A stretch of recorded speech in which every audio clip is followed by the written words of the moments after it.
Bonjour à tous, bienvenue pour ce chapitre 1 du thème 3, énergie et puissance électrique.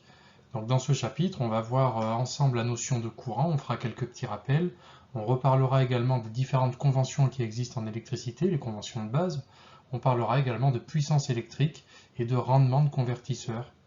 C'est parti. Voyons déjà ensemble comment définir le courant électrique.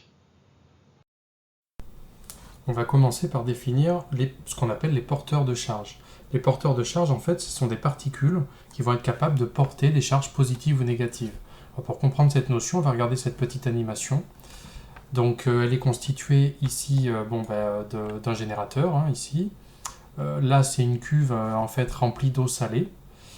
Ici, on peut voir le reste du câble qui est dénudé ici, donc on voit que c'est du cuivre. Et ensuite, le fil qui continue, on a une ampoule, on a un interrupteur ici.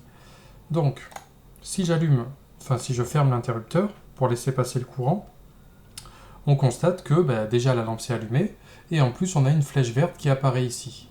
Donc ça, vous l'avez vu au collège, la flèche verte va modéliser le sens de l'intensité du courant. Mais cette intensité de courant, elle est due à un flux de porteurs de charge, justement. Alors pour le comprendre, je vais rouvrir l'interrupteur, et on va analyser ce qui se passe dans le fil de cuivre. Ça, vous avez dû le voir normalement déjà, que le fil, les métaux, et notamment le cuivre, étaient très conducteurs. Donc on va regarder de plus près ce qui se passe. Ici, on a un zoom très fort sur le cuivre et on constate ici un mouvement justement de porteur de charge. Ce mouvement, vous pouvez constater qu'il est complètement désordonné. Les électrons en fait qui sont en surface des atomes vont un peu dans tous les sens, vont osciller autour de positions d'équilibre, mais il n'y a pas vraiment de flux. Lorsque je vais fermer l'interrupteur, on constate que les électrons, ils vont tous s'orienter comme un accord dans un même mouvement qui va être dicté en fait par le générateur.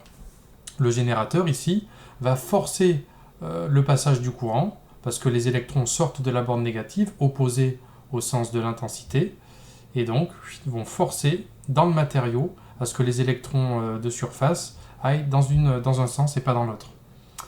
Autre situation intéressante ici, c'est qu'ici on a une cuve d'eau salée. Donc je vais refermer l'interrupteur et on va regarder ce qu'il y a dans cette cuve. Donc dans cette cuve, on a, donc je vous ai dit qu'il y avait de l'eau salée, on a des ions chlorure, on a des ions sodium, et donc, comme tout à l'heure dans le câble électrique, on peut constater que le mouvement semble complètement aléatoire. Maintenant, je vais fermer l'interrupteur, et on constate ici que le mouvement des ions chlorure et des ions sodium se sont organisés. Les ions sodium allant vers la gauche, les ions chlorure allant vers la droite. Donc, pourquoi ? Tout simplement parce que, en fait, les électrons qui arrivent ici, donc je vous rappelle ici le mouvement des électrons, opposé au sens du courant, en vert. Donc les électrons vont vers la droite, arrivent sur une électrode ici, qui est dans la cuve, et en fait n'arrivent pas à aller dans l'eau. Les électrons, ils ne peuvent pas aller dans l'eau. Ils restent dans le matériau conducteur ici. Par contre, comme on a une accumulation de charge négative ici, les ions sodium sont attirés. De ce côté, c'est le contraire. Ici, on a une polarisation de cette électrode, vu qu'on a une accumulation de charge négative ici. On a des charges positives ici, donc les ions chlorure vont aller vers la droite. Bon, bref, c'est pas trop ça qui nous intéresse. Ce qui est important, c'est de constater que ce qu'on appelle les porteurs de charge peuvent varier en fonction de la nature du conducteur. Tout à l'heure, on avait un câble électrique, donc c'était des électrons qui étaient porteurs de charge. Ici, dans l'eau, les porteurs de charge seront des particules chargées des ions, en fait. Donc les électrons ne vont pas en solution, c'est le mouvement des ions qui font que l'eau devient conductrice. Alors pour résumer, on a dit que les porteurs de charge pouvaient être des électrons à la surface d'un métal conducteur, peuvent être aussi des ions par leur mouvement en solution, et il se trouve que ça peut être aussi dû à la ionisation de l'air, notamment lors de la formation des éclairs. On en parlera ensemble si vous voulez. Quoi qu'il en soit, une charge peut être positive ou négative, et elle a pour valeur 1,602 10 puissance moins 19 coulombs, c'est l'unité de la charge électrique, et donc je vous conseille d'apprendre cette valeur par cœur. On va redéfinir maintenant la notion de courant et de débit de charge. Alors un courant, en fait, c'est un nombre de charges qui a réussi à circuler dans un fil en une seconde. Donc concrètement, ça veut dire quoi? Si on imagine ce fil dans lequel on disposerait un anneau, un cercle, si on déclenche un chrono à un instant t1, à un instant t2, un certain nombre de particules aura réussi à traverser ce cercle. Et si on note Q, la charge totale qui a réussi à circuler, Ben, le courant se calcule comme ça, tout simplement. C'est Q sur delta T. Donc en fait, c'est le nombre de charges par seconde. Donc I est en ampères, Q en coulombs et delta T en secondes. En remarque, notez bien que Q, c'est le nombre d'entités fois la charge élémentaire. On va maintenant définir les dipôles et revoir ensemble les conventions d'orientation du courant. Commençons par les dipôles actifs.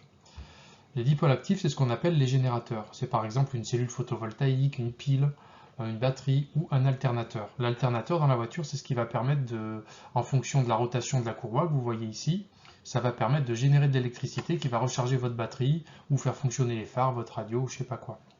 Quoi qu'il en soit, le générateur, voilà comment on va le schématiser. Il a une intensité qui va sortir de lui et on va flécher la tension du générateur dans le même sens que l'intensité. Notez bien ça, c'est très important. Voyons maintenant les dipôles passifs. Les dipôles passifs sont qualifiés de récepteurs. Eux, ils vont recevoir, contrairement au générateur qui donne de l'énergie. Donc, c'est par exemple le cas d'un radiateur. Ça, c'est les petits moteurs électriques que vous avez dans les jouets pour enfants. Ou ça peut être une ampoule, par exemple. Voilà. Donc, le récepteur ou une DEL aussi. Le récepteur, en fait, voilà comment on va le modéliser. On voit qu'on a l'intensité qui arrive dans le dipôle et la tension est fléchée dans le sens inverse. Voilà pour le dipôle passif. Donc concrètement sur un exemple, voilà ce que ça va donner. Prenez le circuit suivant, mettez pause et essayez de flécher l'intensité et les différentes tensions qu'il y a dans le circuit. Alors l'intensité c'est facile, elle sort du plus, par définition. Donc du coup je vais pouvoir flécher mon générateur facilement. Et ensuite, pour flécher la tension au bord de la résistance R2, j'ai juste à regarder le sens du courant. Donc je suis le fil, tac, l'intensité est bien dans ce sens. Comme la résistance, c'est comme un radiateur en fait, c'est un récepteur, et bien la tension sera opposée à l'intensité. Et pareil pour R1, tout simplement. Une autre chose importante, c'est ce qu'on appelle la source réelle de tension. Alors pourquoi réelle? Parce que tout simplement, ici, vous avez ce qu'on appelle la caractéristique d'un générateur dit idéal. C'est-à-dire que là, on peut voir l'évolution de la tension en fonction de l'intensité. Et bien, on constate que peu importe l'intensité qu'il y a dans le circuit, autrement dit, peu importe ce que vous mettez à brancher sur le générateur, et bien, la tension délivrée par le générateur sera toujours la même. Donc ça, c'est le cas idéal. Le problème, c'est que ce n'est pas la réalité. La réalité, la voilà, elle est beaucoup moins impressionnante. On a finalement une tension qui va diminuer au fur et à mesure que l'intensité va croître. Et ça, en fait, c'est dû à la résistance interne qu'il y a dans le générateur, en fait. Donc voilà le symbole du générateur réel. Donc on a bien le E0 qui est transmis au départ, et on a une résistance interne, donc opposée au sens de l'intensité, comme d'habitude. Ce qui nous donne cette évolution-là. Et donc, en fait, la pente moins R, en fait, c'est elle qui est responsable, donc c'est la résistance qui est responsable de la chute de tension qu'on va avoir. Donc plus vous allez brancher de choses à votre générateur, et moins la tension délivrée sera importante. Ce qui n'est pas terrible pour une bonne utilisation.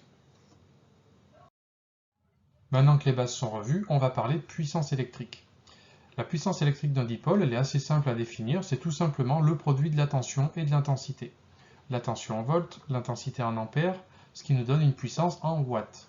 Si on a un récepteur, la puissance est reçue par le système. Si c'est un générateur, elle est fournie au système électrique, au circuit. Voyons ensemble une résistance.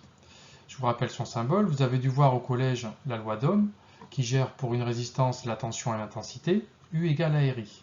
Tension en volts, résistance en ohms, intensité en ampères. Je peux maintenant trouver la puissance d'une résistance. Donc si je remplace dans l'expression précédente, j'obtiens P égale à RI carré. La puissance toujours en watts, la résistance en ohms et l'intensité en ampères. Pourquoi je vous montre le cas d'une résistance? C'est intéressant à comprendre puisque en fait c'est ce qui est utilisé par exemple dans de tels systèmes, donc un système de chauffe-plat ou de cuisson.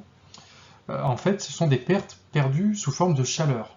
Et elles vont être complètement dépendantes, évidemment de l'intensité, on peut le voir ici, qui circule dans le circuit, et aussi du matériau utilisé qui va fixer une certaine résistance. Donc là, si on veut chauffer quelque chose, c'est génial.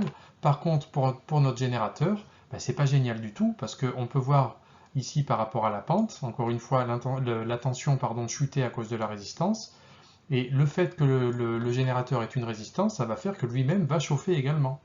C'est pour ça que parfois, ben, la pile, si vous touchez une pile après son fonctionnement, elle va être chaude parce qu'elle a une résistance interne. Et selon l'intensité que vous avez fait circuler, eh bien, elle va plus ou moins chauffer. Ça s'appelle une perte par effet Joule. On va pouvoir maintenant définir l'énergie électrique d'un dipôle. Alors l'énergie, elle s'exprime en joules, et en fait, elle correspond au temps d'utilisation d'un appareil en fonction de sa puissance. Je m'explique. On le calcule en faisant le produit de la puissance avec le temps, tout simplement. Donc la puissance en watts, le temps en secondes, ça vous donne du joule. Donc notez, ça c'est une petite remarque, que 1 joule est équivalent à 1 watt seconde. Voilà, ça peut dépanner, on en reparlera si vous voulez. Alors voyons un exemple concret. Prenons cet aspirateur, il a une puissance de 2000 watts, je vais pouvoir calculer en fait en euros combien je vais dépenser par an en utilisant l'aspirateur. Donc pour ça, j'ai besoin de connaître à peu près mon temps d'utilisation. On va dire à peu près 2 heures semaine, donc 8 heures par mois. Donc l'énergie, tout simplement, je vais faire 2000 watts, fois 8 heures, fois 3600 pour avoir en secondes. Et ça va me donner, donc fois 12 pour avoir en un an, 6,912 10 puissance 8 joules par an. Alors là, comment on arrive aux euros avec ça? Parce que pour l'instant, j'ai qu'une quantité d'énergie. Le problème, c'est que sur les compteurs, vous pouvez regarder à la maison, tout est exprimé en kilowatts, kilowattheure, pas kilowatts. Donc on va voir comment s'en sortir. Allez, on va analyser ça. Donc le kilowattheure.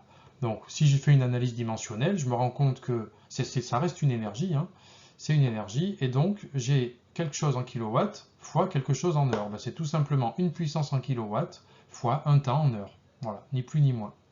Donc je vais ramener ça au problème posé. J'ai mon aspirateur, j'ai toujours une utilisation de 8 heures par mois. L'énergie deviendra donc 2000 watts fois 10 puissance moins 3 pour avoir en kilowatts, fois 8 pour avoir en heure, et fois 12. Et là, j'arrive à 192 kWh par an. Si je suppose que, là c'est le cas à La Réunion, j'ai vérifié, on paye 9,77 centimes d'euros par kilowattheure, on arrive à 19 euros par an pour l'utilisation de cet aspirateur. Donc, si maintenant je fais le lien avec l'énergie en joules que j'ai trouvé tout à l'heure, donc 6,912 10 puissance 8 joules par an, eh bien, par calcul, j'arrive à trouver une équivalence, donc ça, notez-le aussi, entre le kilowattheure et les joules.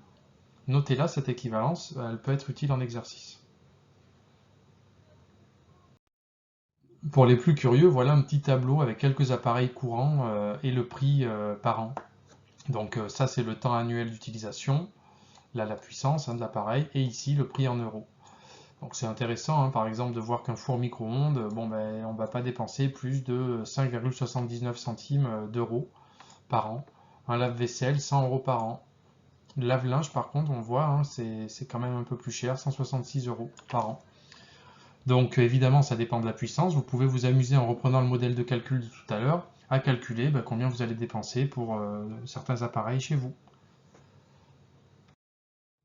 Ici, vous avez un petit tableau récapitulatif. Alors, vous n'êtes pas obligé de le prendre, mais je trouve que ça résume quand même assez bien.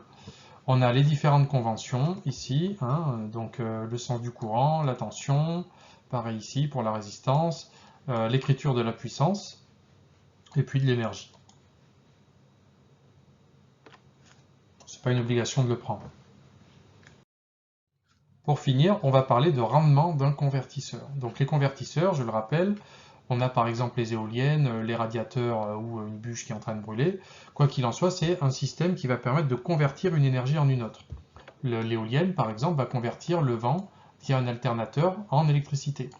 Ce radiateur ici va convertir une énergie électrique en énergie thermique. Donc l'énergie électrique va chauffer de l'eau qui va circuler dans le radiateur et le radiateur va restituer la chaleur à la pièce. Ici, on a une énergie chimique en fait qui est stockée dans la bûche qui va être restituée sous forme calorifique, sous forme thermique à la pièce. Quoi qu'il en soit, tous ces convertisseurs ont ce qu'on appelle un rendement. Donc le rendement, voilà comment on le calcule. C'est la puissance utile, donc par exemple pour le chauffage de la pièce, c'est la puissance qu'on a réussi à utiliser pour chauffer la pièce, divisée par la puissance totale, donc tout ce qu'il a fallu fournir pour produire cette puissance utile. On peut la calculer aussi grâce aux énergies, donc même principe. c'est l'énergie utile divisée par l'énergie qu'il a fallu, hein, donc l'énergie absorbée par le système. Donc ce rendement, en fait, ça va vous donner quelque chose compris entre 0 et 1, et on l'exprime toujours en pourcentage. Donc il faudra toujours multiplier ça par 100, et vous obtiendrez un pourcentage. Vous verrez dans les exercices, hein, vous serez probablement surpris par la petitesse des pourcentages de tout ce qu'on utilise dans la vie de tous les jours. Et oui, déjà la fin du chapitre. Bon, ben on se revoit en classe. Salut, salut!